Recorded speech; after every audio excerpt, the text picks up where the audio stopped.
Should we correct errors? Mentioning names, the answer is yes. There's a biblical model for that. Jesus basically says in Matthew chapter 7, he says, beware of false prophets. He didn't just say beware of false prophecies. Beware of the prophets.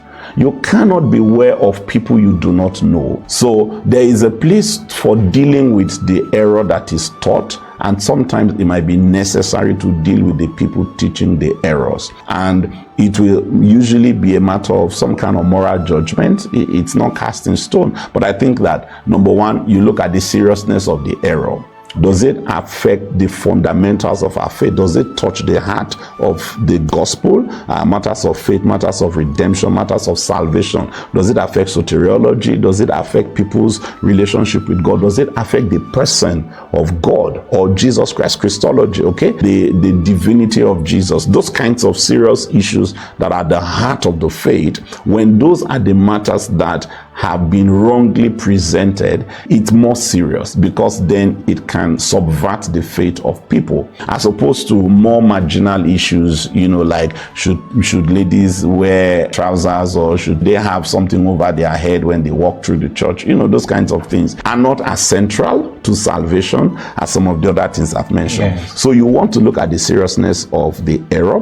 You want to look at the consistency with which these errors have been taught. Is this a one-off thing? Is this something, does this person, has he only just said something that you think is erroneous, here and there, very sparsely, and then it's like he's normally doing good, but then he has this blind spot maybe, okay? So is it something that is becoming a pattern? Is somebody developing a reputation for teaching errors, or is it something that is happening like once in a while here and there? That's also important.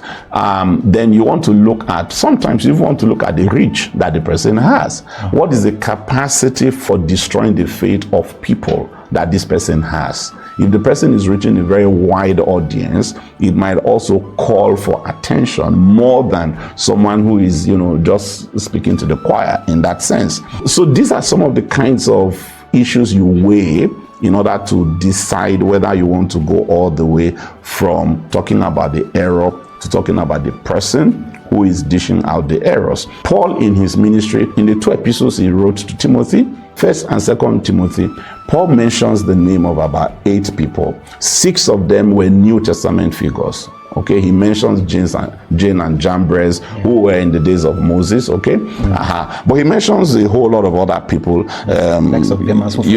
Yes, exactly. Philetus. He talks about Alexander the coppersmith, all right, that did him a lot of harm. Those are people who were alive at the time. He was calling their names. Okay, and he was even saying what they have done. And on some occasions, he told Timothy to have nothing to do with the person, because the person had done him harm. Emotionally, I can hear people saying things like, just deal with the issues and avoid the person. But Jesus says to avoid the people. Now, a final thing, maybe just because of time, would be to say that part of why this becomes delicate is because everybody is everywhere. If I pastor a church, it's my responsibility to tell the people that God has given me oversight over, to say, please avoid this place, avoid that place. Okay. Because when you go there, you're not going to get good pasture, for instance.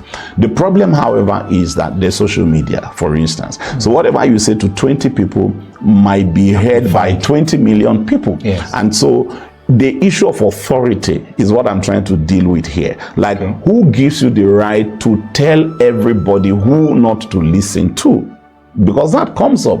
Well, the point is, most times, you are probably not trying to tell everybody. Yes. You are really trying to talk to the people that you have direct oversight over, but because of the nature of the way the platforms work. Yeah, the bloggers. Exactly. Everybody's going to pick it up. Something you said in a midweek service, somebody's going to stumble on it and is going to amplify it. And then people are going to come up and they're going to be like, who is he to be telling us who we can listen to and who we cannot listen to? Who is he? Well, he wasn't really talking to you.